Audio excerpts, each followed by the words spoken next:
Hello बच्चों, कैसे हो। आशा करता हूं कि आप लोग बहुत अच्छे होंगे बच्चों। तो आज की क्लास में हम आपको पढ़ाने वाले हैं बच्चों इलेक्ट्रोलाइसिस, वैद्युत अपघटन। वैद्युत अपघटन क्या होता है और वैद्युत अपघटन संबंधी फैराडे के जो नियम है वो क्या होते हैं। तो आज की क्लास बहुत ही इंटरेस्टिंग होने वाली है बच्चों, बहुत ही इंपॉर्टेंट होने वाली है। ठीक है, तो आज की क्लास को लगातार बिना स्किप किए हुए आपको देखना है। तो आइए शुरुआत करते हैं आज की क्लास की। सबसे पहले हम जानेंगे वैद्युत अपघटन। क्या जानेंगे बच्चों? वैद्युत अपघटन।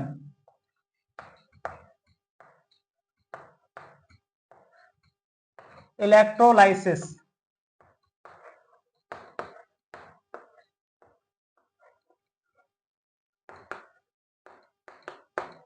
इलेक्ट्रोलाइसिस क्या होता है? ठीक है, देखिए, हम कोई भी एक कुचालक पात्र ले लें, जैसे कांच का या बेकेलाइट का कोई भी एक पात्र ले रहे हैं बच्चों, और उसमें हम जो है कोई भी वैद्युत अपघट्य का जलीय विलयन भर लें।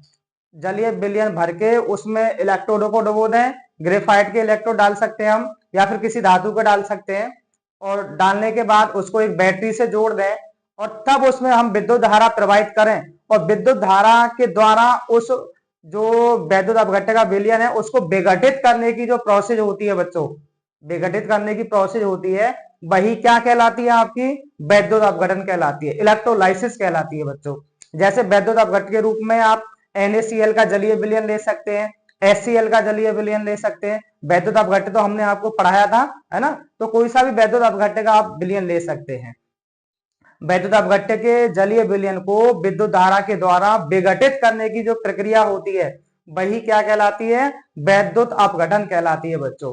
और वैद्युत अपघटन की प्रक्रिया जिस सेल में होती है उसे विद्युत अपघटनीय सेल कहते हैं। उसे क्या कहते हैं बच्चों? विद्युत अपघटनीय सेल कहते हैं। ठीक है ना। और इस प्रक्रिया में विद्युत ऊर्जा को रासायनिक ऊर्जा में बदला जाता है बच्चों। किसमें बदला जाता है? विद्युत ऊर्जा को रासायनिक ऊर्जा में बदला जाता है। ये जो होती है ना, इसमें अस्वतः रासायनिक अभिक्रिया होती है बच्चों। कैसी होती है? अस्वतः, नॉन स्पॉन्टेनियस रिएक्शन होती है बच्चों। क्या होती है? Non spontaneous reaction. क्योंकि जब उसमें विद्युत धारा प्रवाहित करते हैं तभी वो प्रोसेस आगे बढ़ती है बच्चों। ठीक है ना। तो आइए पहले इसको समझते हैं, वैद्युत अपघटन को। ठीक है, किसी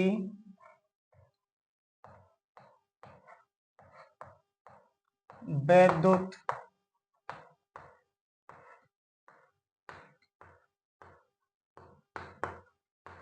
अपघटन के जलीय विलयन में विद्युत धारा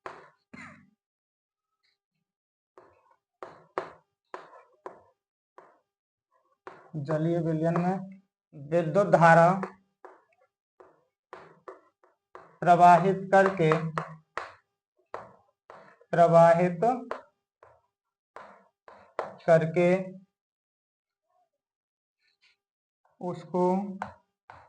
उसको विघटित करने की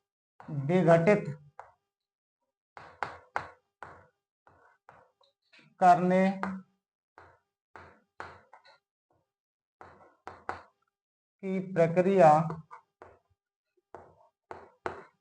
वैद्युत अपघटन कहलाती है बच्चों। क्या कहलाती है? वैद्युत अपघटन कहलाती है। ठीक है, किसी वैद्युत अपघट्य के जलीय विलयन में विद्युत धारा प्रवाहित करके उसको विघटित करने की प्रक्रिया क्या कहलाती है बच्चों? वैद्युत अपघटन कहलाती है। ठीक है ना। इस प्रक्रिया में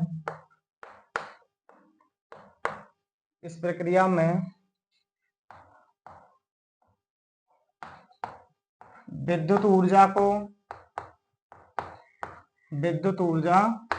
को रासायनिक ऊर्जा में बदला जाता है।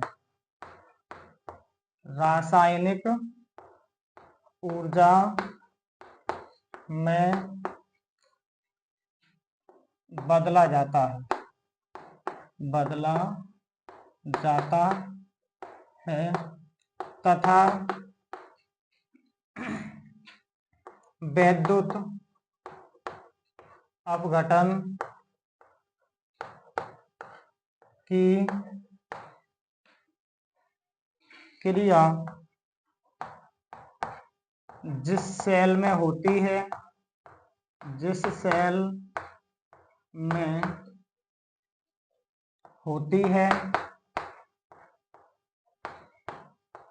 उसे वैद्युत अपघटनी सेल कहते हैं।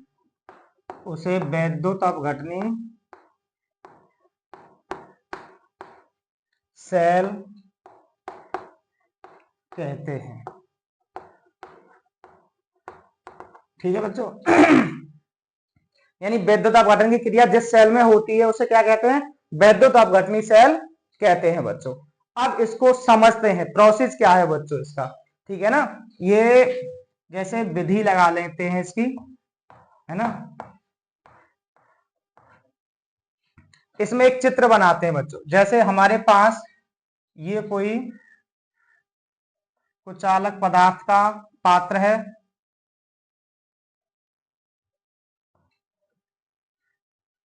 ठीक है। ये कोई कुचालक पदार्थ का क्या है बच्चों? पात्र है। इसमें भर लिया हमने विलयन, जैसे कि NaCl का विलयन भर लिया या HCl का विलयन, किसी का भी ले सकते हैं। तो हमने NaCl का ले लिया बच्चों, और इसमें डाल दिए हमने इलेक्ट्रोड, ग्रेफाइट के इलेक्ट्रोड बच्चों। ठीक है, इसमें हमने ग्रेफाइट के इलेक्ट्रोड डाल दिए।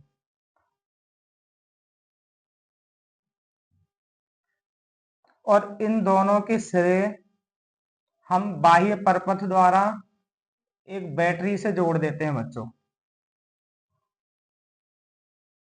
ठीक है, यहां पे है बच्चों एक बैटरी, ये बैटरी। तो ये पॉजिटिव, जो पॉजिटिव टर्मिनल से जुड़ा होता है वो काम करता है बच्चों एनोड का। किसका काम करता है? एनोड का। और जो नेगेटिव टर्मिनल से जुड़ा होगा, ये नेगेटिव टर्मिनल है, तो ये काम करता है बच्चों कैथोड का। किसका काम करता है? कैथोड का। ठीक है ना, तो ये नेगेटिव, ये पॉजिटिव। ये है आपकी बैटरी बच्चों। क्या है ये? बैटरी। तो बाह्य परपथ द्वारा बैटरी से हमने इसको जोड़ दिया। ये इलेक्ट्रोड है बच्चों ग्रेफाइट के। यहाँ पे हमने NaCl का विलयन लिया है, तो Na धनायन है बच्चों, और Cl कैसा है? ऋणायन है। Cl कैसा है? ऋणायन है। तो जब हम इस बाह्य परपथ द्वारा इस बैटरी से इसमें विद्युत धारा प्रवाहित करते हैं बच्चों, ठीक है ना, जब प्रवाहित करेंगे तो क्या होगा?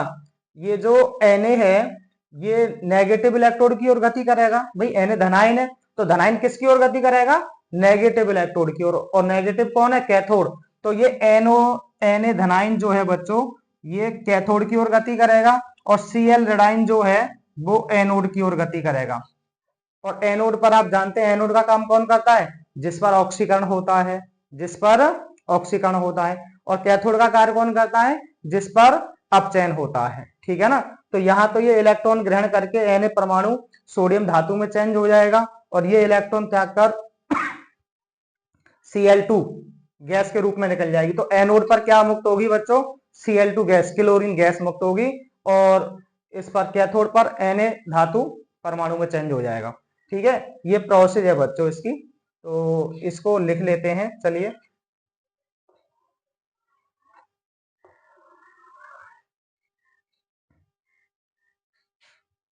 यहां लिखते हैं इसको। इसमें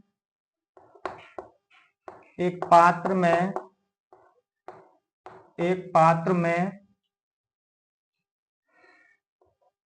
वैद्युत अपघटन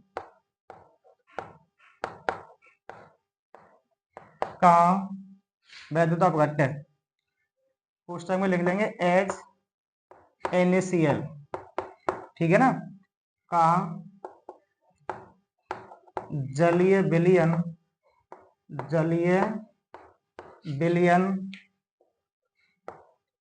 भरकर उसमें ग्रेफाइट या किसी धातु की छड़ों को डुबो दिया जाता है,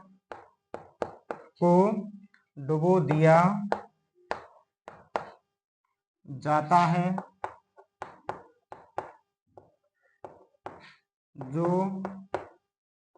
इलेक्ट्रोड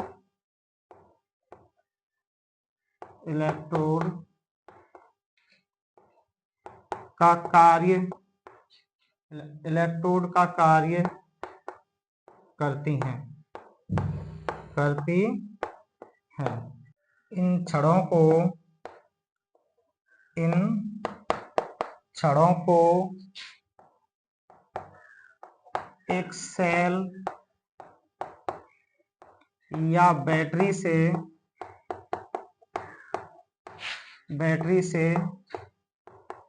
जोड़ दिया जाता है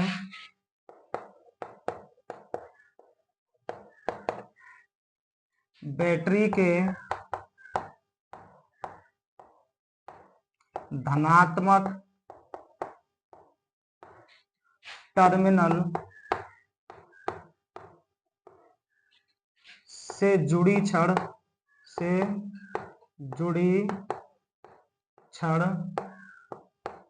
एनोड का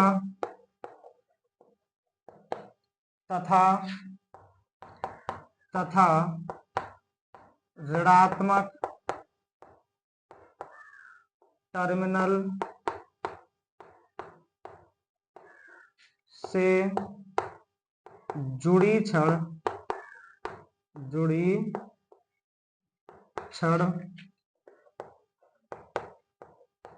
कैथोड का कार्य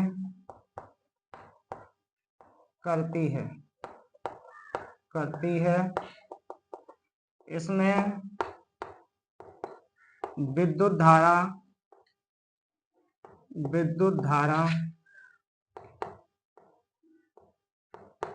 प्रवाहित करने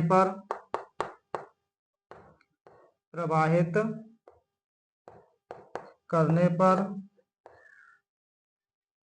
धनायन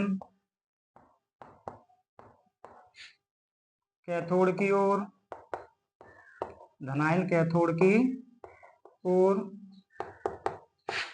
और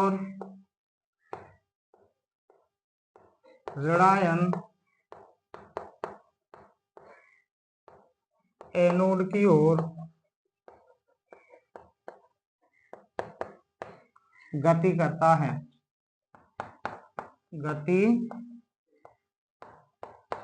है, जिसे निम्न प्रकार समझा जा सकता है।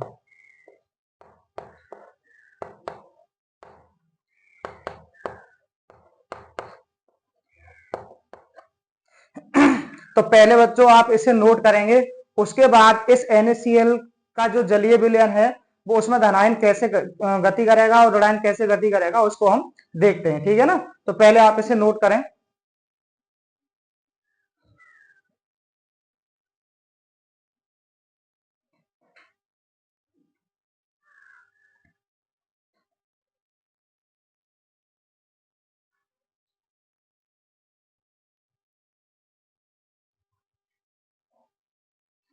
तो आपने नोट किया होगा बच्चों। अब बात करते हैं कि इलेक्ट्रोलाइसिस जो NaCl का है वो कैसे हम देखेंगे।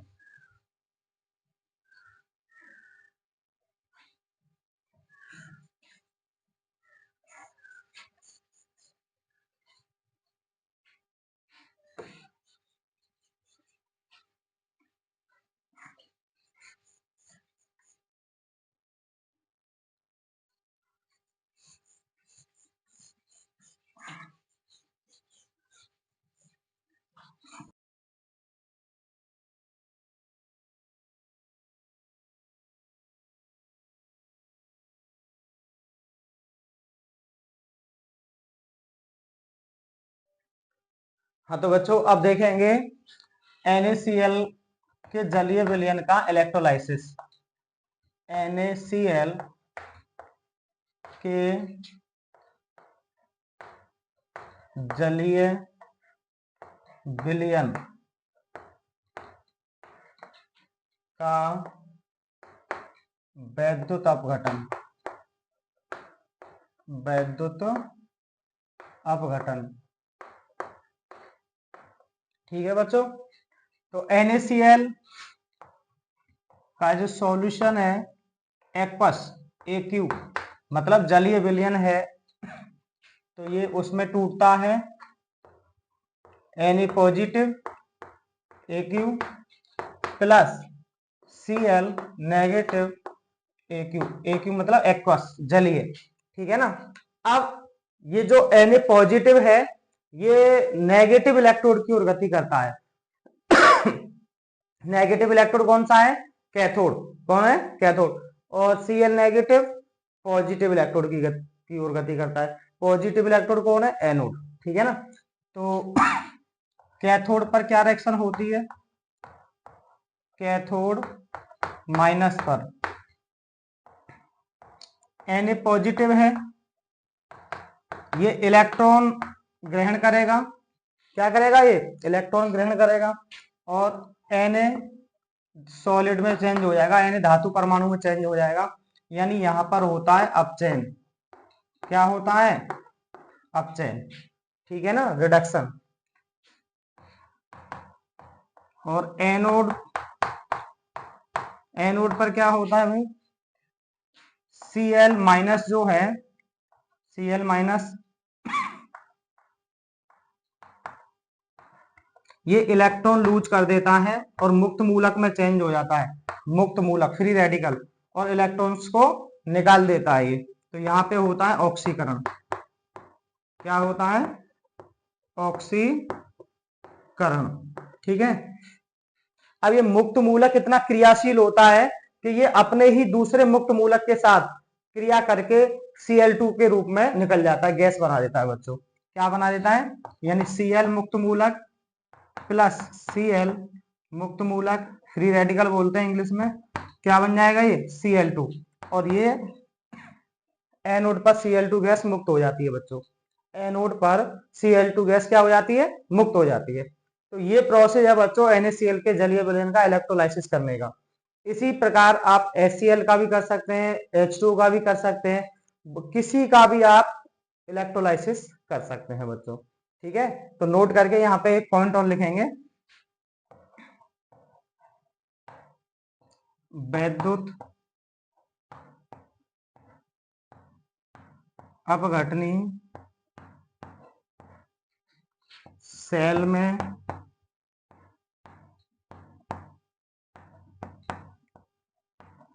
एनोड पॉजिटिव तथा कैथोड नेगेटिव होता है। कैथोड कैसा होता है? नेगेटिव होता है। ठीक है, एनोड पॉजिटिव होता है इसमें और कैथोड कैसा होता है? नेगेटिव होता है। नोट में एक पॉइंट और लिखेंगे, वैद्युत अपघटन की क्रिया से बनने वाले उत्पाद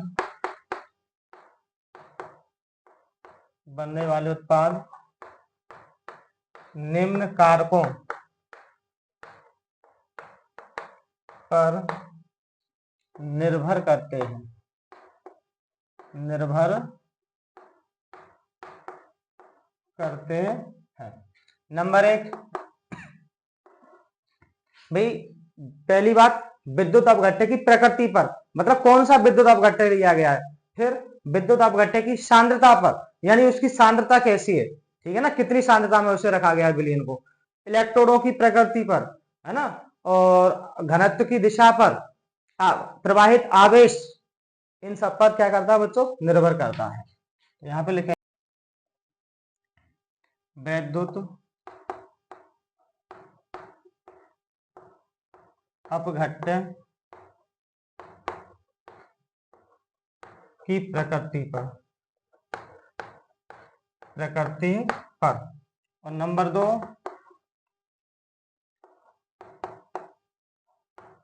वैद्युत अपघट्य की सांद्रता पर।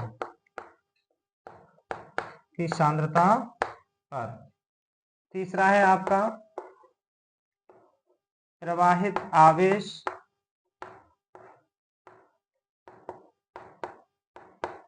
कॉमा घनत्व की दिशा पर। अगला है आपका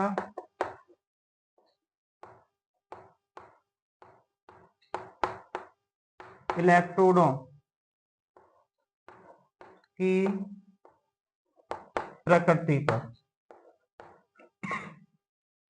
मतलब किस धातु के इलेक्ट्रोड दिए गए हैं उस पर भी डिपेंड करता है बच्चों। तो पहले आप इसे नोट करेंगे, उसके बाद इलेक्ट्रोलाइसिस के यूजेस क्या हैं उनके बारे में हम बात करते हैं।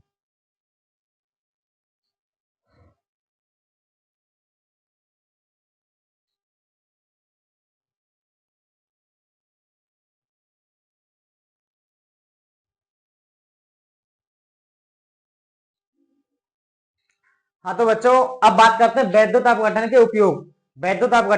उपयोग। Uses of electrolysis. तो इसका क्या उपयोग है?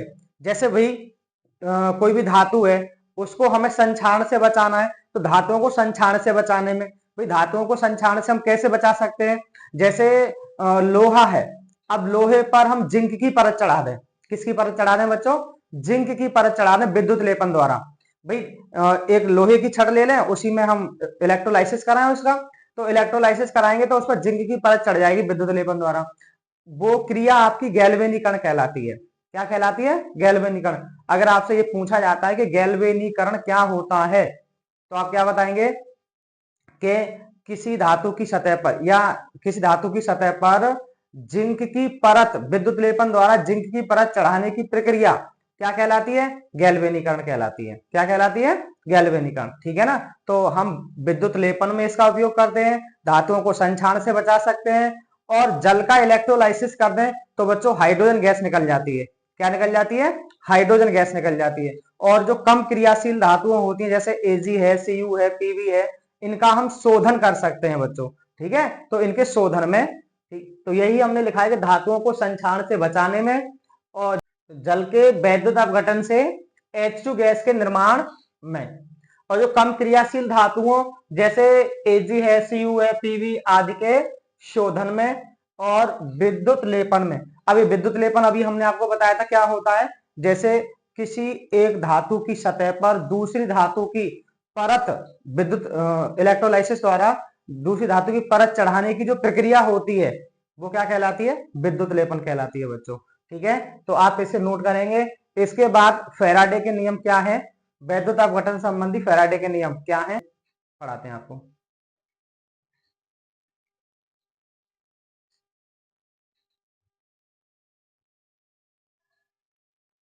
हाँ तो बच्चों अब बात करते हैं फैराडे के वैद्युत अपघटन के नियम।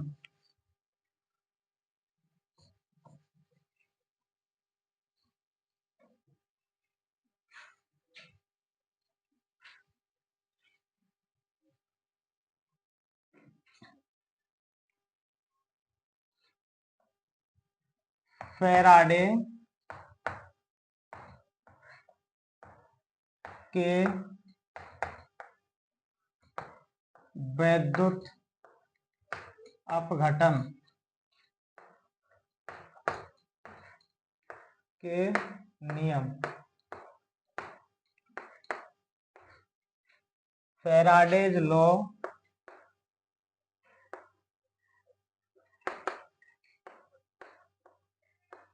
Of electrolysis.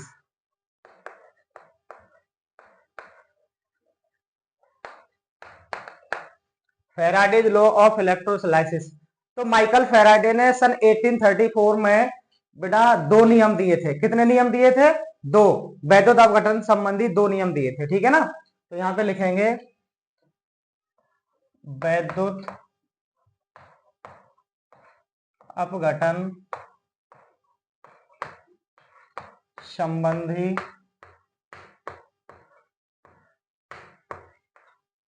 फैराडे के निम्न दो नियम हैं, निम्न दो नियम हैं। नंबर एक, फैराडे का प्रथम नियम, फैराडे का प्रथम नियम, इसको बोलेंगे बच्चों फैराडेज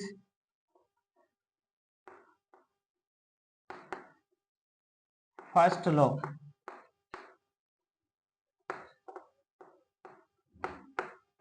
ठीक है ना, फैराडे का प्रथम नियम, फैराडेज फर्स्ट लॉ। तो फैराडे का प्रथम नियम क्या था बच्चों, कि जब वैद्युत अपघटन की क्रिया में, इलेक्ट्रोलाइसिस की प्रोसेस में, जब हम किसी में विद्युत धारा प्रवाहित करते हैं, ठीक है ना, तो प्रवाहित विद्युत की मात्रा उसमें इलेक्ट्रोड पर मुक्त होने वाले पदार्थ की मात्रा के समानुपाती होती है, ठीक है ना। यानी कि जो इलेक्ट्रोड पर मात्रा मुक्त होती है या उत्सर्जित होती है, वो उसमें प्रवाहित होने वाली विद्युत की मात्रा के समानुपाती होती है बच्चों, ठीक है। अगर मान लिया हमने कि इलेक्ट्रोड पर मुक्त हुए पदार्थ की मात्रा क्या है, W है, और उसमें प्रवाहित आवेश की मात्रा वो है Q है, तो W समानुपाती हो जाएगा Q के बच्चों, ठीक है ना, W is proportional to Q। तो इस पॉइंट को लिखते हैं, इस नियम के अनुसार, इस नियम के अनुसार वैद्युत अपघटन की क्रिया में किसी इलेक्ट्रोड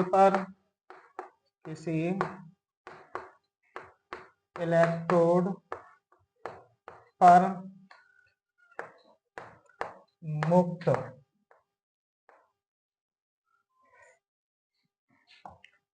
मुक्त हुए पदार्थ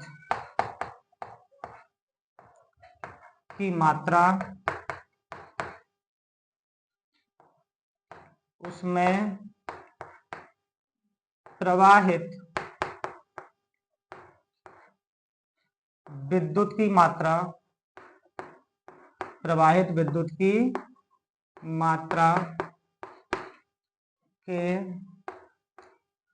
समानुपाती होती है, ठीक है ना। तो माना इलेक्ट्रोड पर मुक्त हुए पदार्थ की मात्रा क्या है, W है बच्चों, क्या है W, तथा प्रवाहित विद्युत की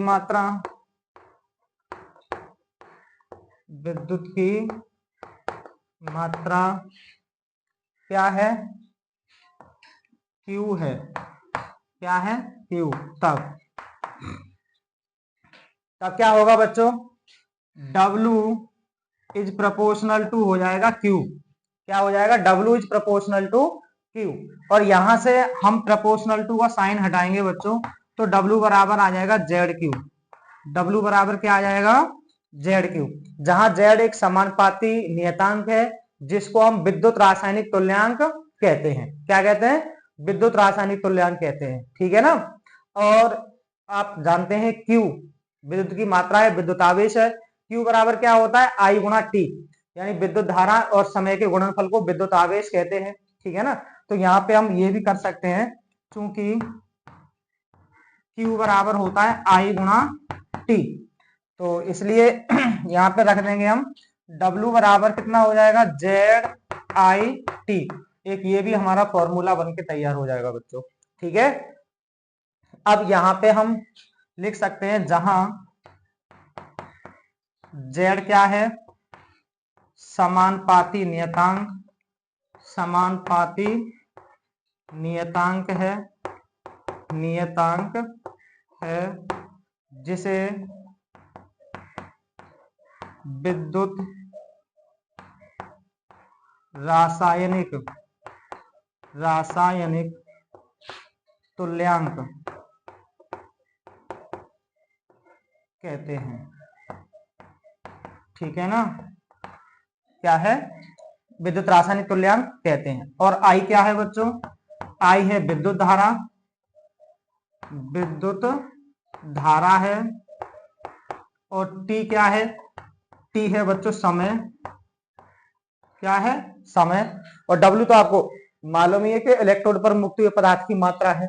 अब यदि हम यहाँ विद्युत रासायनिक तुल्यांक को डिफाइन करें, परिभाषित करें, तो कैसे कर सकते हैं बच्चों, ठीक है ना। हम इस सूत्र को लेकर भी कर सकते हैं और इस सूत्र को लेकर भी कर सकते हैं। जैसे हम बता देते हैं आपको कि कितना है, W बराबर कितना है बच्चों, ZQ है। यदि Q बराबर क्या हो, 1 कूलाम हो तो W बराबर कितना आ जाएगा, Z आ जाएगा बच्चों। कितना आ जाएगा, Z। W बराबर क्या आएगा, Z। यदि Q बराबर 1 कूलम हो तो हम क्या कह सकते हैं कि अतः किसी वैद्युत अपघट्य के विलयन में 1 कूलम आवेश प्रवाहित करने पर उसके इलेक्ट्रोड पर मुक्त हुए पदार्थ की मात्रा ही उसका विद्युत रासायनिक तुल्यांक कहलाता है। और अगर इसको ले लें तो I 1 सेकंड तक 1 एम्पियर की विद्युत धारा, किसी विद्युत अपघट्य के विलयन में 1 सेकंड तक 1 एम्पियर की विद्युत धारा प्रवाहित करने पर उसके इलेक्ट्रोड पर मुक्त हुए पदार्थ की मात्रा ही उसका विद्युत रासायनिक तुल्यांक कहलाता है। अगर I का मान 1 कर दें, 1 एम्पियर कर दें, और T का मान 1 सेकंड कर दें, तो W बराबर Z आ जाएगा, है ना। तो इससे भी हम परिभाषा बना सकते हैं विद्युत रासायनिक तुल्यांक की, और इससे भी बना सकते हैं। तो यहाँ पे लिख सकते हैं, अतः स्पष्ट होता है कि किसी विद्युत अपघट्य के विलयन में 1 कूलाम आवेश प्रवाहित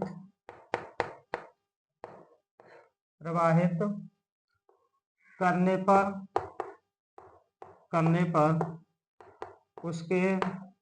उसके इलेक्ट्रोड पर मुक्त हुए पदार्थ की मात्रा ही उसका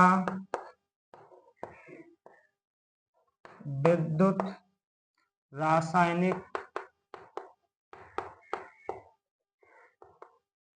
तुल्यांक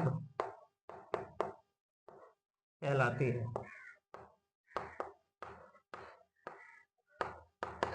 ठीक है बच्चों, तो ये जेड की परिभाषा हो गई, विद्युत रासायनिक तुल्यांक की ये डेफिनेशन हो गई कि किसी वैद्युत अपघट्य के विलयन में 1 कूलाम आवेश प्रवाहित करने पर उसके इलेक्ट्रोड पर मुक्त हुए पदार्थ की मात्रा ही उसका विद्युत रासायनिक तुल्यांक कहलाती है। ये आपका बच्चों फैराडे का प्रथम नियम है। कौन सा नियम है, प्रथम नियम है, ठीक है ना। इसे आप नोट करेंगे। इसके बाद हम बात करते हैं फैराडे का द्वितीय नियम क्या है।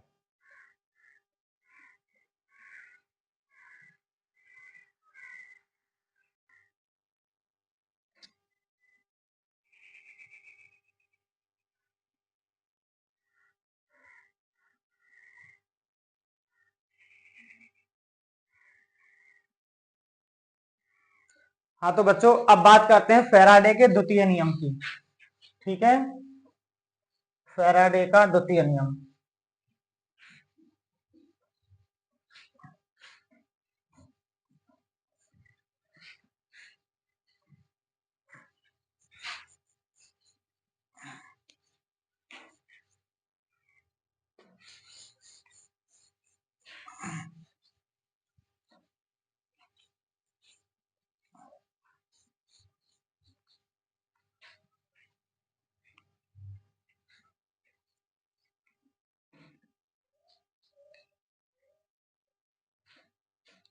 फैराडे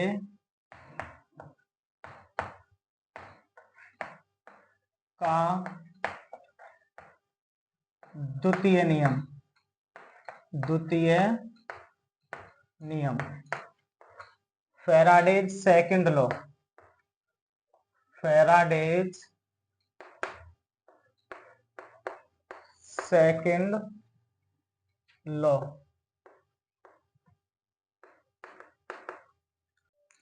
तो मान लिया बच्चों के हमारे पास दो विद्युत अपघटनी सेल हैं जो कि श्रेणी क्रम में जुड़े हुए हैं। किस में जुड़े हुए हैं? श्रेणी क्रम में। और दोनों में हमने विद्युत अपघट्य का विलयन भर लिया। दोनों में क्या भर लिया? विद्युत अपघट्य का विलयन। देखो मान लेते हैं, वैसे चित्र बनाने की कोई आवश्यकता हमें है नहीं। ये मान लिया कि एक सेल ये है हमारे पास और दूसरा सेल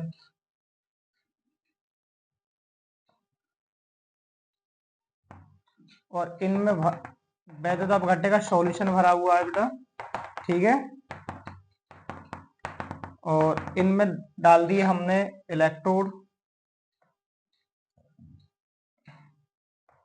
क्या डाल दिए?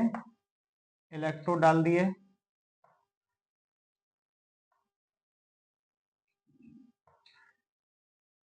अब इनको हमें श्रेणी क्रम में जोड़ना है, ठीक है। तो इसको जोड़ दिया हमने, ये पॉजिटिव ध्रुव मान लिया हमने, ये नेगेटिव पॉजिटिव नेगेटिव पॉजिटिव फिर नेगेटिव, ठीक है। और इसको ऐसे जोड़ दिया और इसके बाद इन दोनों को हमने आपस में जोड़ दिया, ठीक है। तो इसमें इसको मान लिया हमने प्रथम विद्युत अपघट्य और इसे मान लिया दूसरे विद्युत अपघट्य का विलयन, ठीक है। तो क्या लिखा है हमने? श्रेणी क्रम में जुड़े हुए विभिन्न विद्युत अपघटनीय सेलों में समान मात्रा में विद्युत धारा प्रवाहित करेंगे तो उनके इलेक्ट्रोडों पर मुक्त हुए पदार्थ की मात्रा उनके तुल्यांकी भारों के समानुपाती होती है। और तुल्यांकी भार को हम ई से डिनोट करते हैं, कैपिटल ई से। किससे डिनोट करते हैं? कैपिटल ई से डिनोट करते हैं बच्चों, ठीक है। तो यहां लिखेंगे प्रथम विद्युत अपघट्य के लिए, जब प्रथम विलयन के लिए लेंगे बेटा तो क्या आ जाएगा? W1 proportional to E1। W1 क्या है? इलेक्ट्रोड पर मुक्त हुए पदार्थ की मात्रा, और E1 क्या है? प्रथम विलयन का तुल्यांकी भार, प्रथम विलयन का तुल्यांकी भार। यहां से प्रोपोर्शनल टू का साइन हटाएंगे तो K ले लेंगे, W1 बराबर K E1। ये हो जाएगा समीकरण आपका फर्स्ट, ठीक है। अब यहां लिखेंगे द्वितीय विद्युत अपघट्य के लिए तो W2 हो जाएगा, ये W2 प्रोपोर्शनल टू E2। और यहां से प्रोपोर्शनल टू का साइन हटाएंगे बच्चों तो आएगा W2 बराबर KE2। कितना आ जाएगा? KE2। अब ये हो गया समीकरण आपका सेकंड। क्या करेंगे? समीकरण फर्स्ट भागित समीकरण सेकंड। समीकरण फर्स्ट में समीकरण सेकंड से हम क्या करेंगे? भाग देंगे बच्चों। तो कितना हो जाएगा? W1 बटे W2 बराबर KE1 बटे KE2, और K से K कट जाएगा आपका तो आ जाएगा W1 बटे W2 बराबर E1 बटे E2। एक आपका ये फॉर्मूला मिल गया, ठीक है। अब इसको और भी आगे बढ़ा सकते हैं। W बराबर क्या होता है? ZIT। क्या होता है बच्चों? W बराबर ZIT। तो यहां लिखेंगे चूंकि W बराबर ZIT तो इसलिए ये W1 है, तो यहाँ पे इसलिए लिखेंगे, इसलिए W1 की जगह हम क्या लिख सकते हैं? Z1। क्या लिख सकते हैं? Z1। और IT तो सेम रहेगा क्योंकि समान मात्रा में विद्युत प्रवाहित कर रहे हैं हम। क्या कर रहे हैं? समान मात्रा में। तो Z1 IT बटे Z2 IT, W2 की जगह रख दिया हमने Z2 IT बराबर E1 बटे E2। IT से IT क्या हो जाएगा, कैंसिल, तो ये हो जाएगा Z1 बटे Z2 बराबर E1 बटे E2। एक फॉर्मूला आपका ये आ गया। अब यहां से हम क्या लिख सकते हैं, या करके हम ये भी तो लिख सकते हैं भाई, W1 बटे W2 बराबर E1 बटे E2 कब आया था, जब W समानुपाती था E के। W समानुपाती किसके था, E के। अब ये आ गया हमारा Z1 अपॉन Z2 बराबर E1 बटे E2, तो इसको हम क्या लिख सकते हैं, या E proportional to Z, E बराबर E प्रपोर्शनल टू Z। ठीक है, अब यहां से प्रपोर्शनल टू का साइन हटाएंगे तो ये आ जाएगा E बराबर एफ जेड, ई बराबर एफ जेड। ठीक है, और यहां से यदि हम जेड बराबर निकालें बच्चों, जेड बराबर निकालें तो ई बटे कितना आ जाएगा, एफ, कितना आ जाएगा, जेड बराबर ई बटे एफ, जहां जहां एफ क्या है, फैराडे नियतांक, नियतांक है। एफ क्या है, फैराडे नियतांक है। यानी एक फैराडे बराबर होता है 96,500 कूलाम। एक फैराडे बराबर क्या होता है बच्चों, 96,500 कूलाम। तो पहले आप इसे नोट करेंगे, उसके बाद हम ये वैल्यू भी निकाल के आपको दिखाएंगे कैसे आती है। ठीक है, पहले आप इसे नोट करें, इसके बाद एक न्यूमेरिकल कराएंगे इस पर। ठीक है, नोट करें।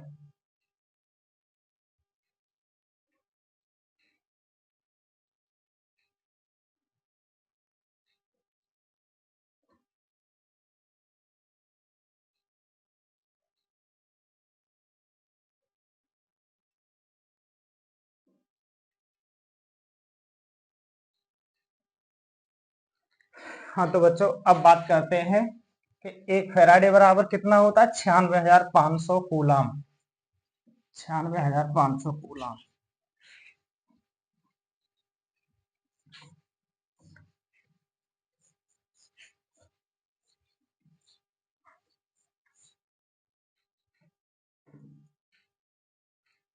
देखिए एक फैराडे बराबर होता है बच्चों 1 मोल इलेक्ट्रॉन का आवेश, 1 मोल इलेक्ट्रॉन का आवेश। ठीक है ना, तो एक फैराडे बराबर होता है बच्चों 1 मोल इलेक्ट्रॉन का आवेश। 1 मोल में कणों की संख्या कितनी होती है, 6.022 गुणा 10 की घात 23 गुणा एक इलेक्ट्रॉन पर आवेश कितना होता है, एक इलेक्ट्रॉन पर आवेश होता है बच्चों 1.602 गुणा 10 की घात -19 कूलाम। ठीक है, अब इन दोनों का जब मल्टीप्लाई करते हैं बच्चों तो ये आ जाता है लगभग 96,485 के करीब। ठीक है, 96,485 कूलाम प्रतिमोल के करीब आ जाता है। इसको हम लगभग में लिख देते हैं बच्चों 96,500 कूलाम। ठीक है ना, ऐसे करके 1 मोल इलेक्ट्रॉनों का आवेश हम निकाल लेते हैं। एक फैराडे बराबर कितना होता है, 96,500 कूलाम। अब क्वेश्चन करते हैं बच्चों, एक न्यूमेरिकल करते हैं। क्वेश्चन है एक कि कॉपर सल्फेट के बिलियन को 1.5 एम्पियर की धारा से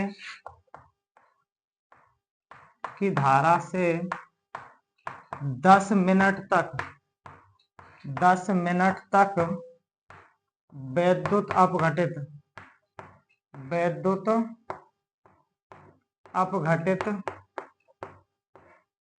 किया गया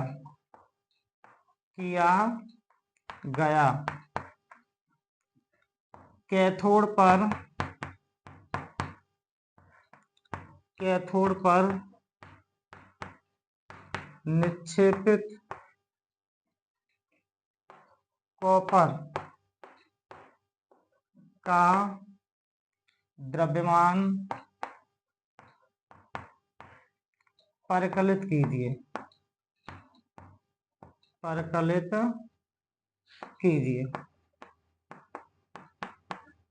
ठीक है।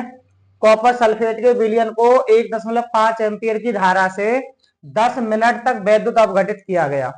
कैथोड पर निक्षेपित कॉपर का द्रव्यमान परिकलित कीजिए बच्चों। ठीक है, तो यहाँ पे इसको सॉल्व करेंगे, सॉल्व करते हैं इसको।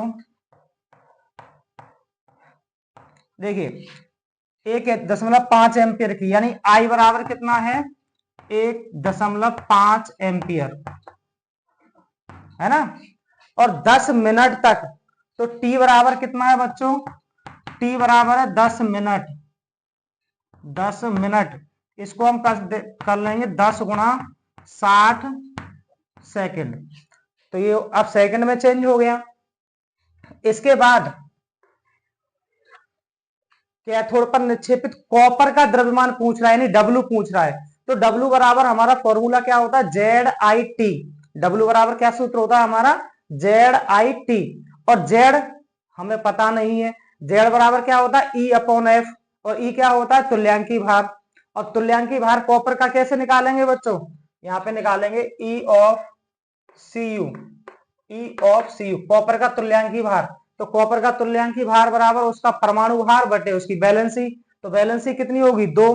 कॉपर CuSO4 में है, अगर CuSO4 को तोड़ेंगे तो Cu+2 और SO4 माइनस में 2 में, SO4 -2 में टूटेगा। तो Cu कितना दिखा रहा है +2, यानी इसकी वैलेंसी हो गई 2। कितनी हो गई वैलेंसी 2, तो 63.5 बटे 2, ये इसका तुल्यांकी भार आ गया बच्चों। ठीक है, अब बात करते हैं, फाइंड करना है हमें W ऑफ Cu बराबर क्या, देन तब W ऑफ Cu बराबर ZIT लगा देंगे बच्चों, सूत्र ZIT।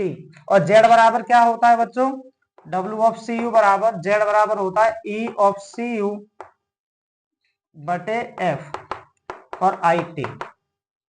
E का मान W ऑफ Cu बराबर E का मान हमने ये निकाल दिया 63.5 बटे 2 गुणा F का मान 96,500, ठीक है, गुणा I का मान 1.5, T का मान 10 गुणा 60। देखो 1020 ये कट जाएंगे बच्चों। अब 2 से काट दो, 2 तिया 6, ठीक है। अब W ऑफ Cu बराबर कितना हो जाएगा 63.5 गुणा 1.5 का गुणा 3 से करेंगे तो 4.5 हो जाएगा बच्चों। ठीक है, और तो कुछ बचा नहीं, नीचे बचा 965। अब काट दो 5 से, 5 निम 45 0.9 और ये 5 एकन 5, 5 निम 45 और 5 तिया 15। ठीक है, अब कितना हो जाएगा ये W ऑफ Cu बराबर 0.9 का गुणा करो इसमें, 9 पंजे 45 के 5 और 9 तिया 27 और 4 31 और 9 छिंग 54 और 57, एक अंक 2 अंक बाद 57.15, कितना हो जाएगा 57.15 बटे 193। इसका इसमें जब भाग देंगे बच्चों तो W ऑफ Cu बराबर आएगा 0.29 ग्राम। ठीक है, यही आपका आंसर होगा बच्चों, क्या होगा आंसर होगा। तो आप फैराडे के नियम के न्यूमेरिकल्स जो है वो सॉल्व कर सकते हैं। ठीक है, यदि कोई डाउट हो तो हमें कमेंट करके पूछ सकते हैं बच्चों। और आज की क्लास को हम यही समाप्त करते हैं। Thank you for watching this video.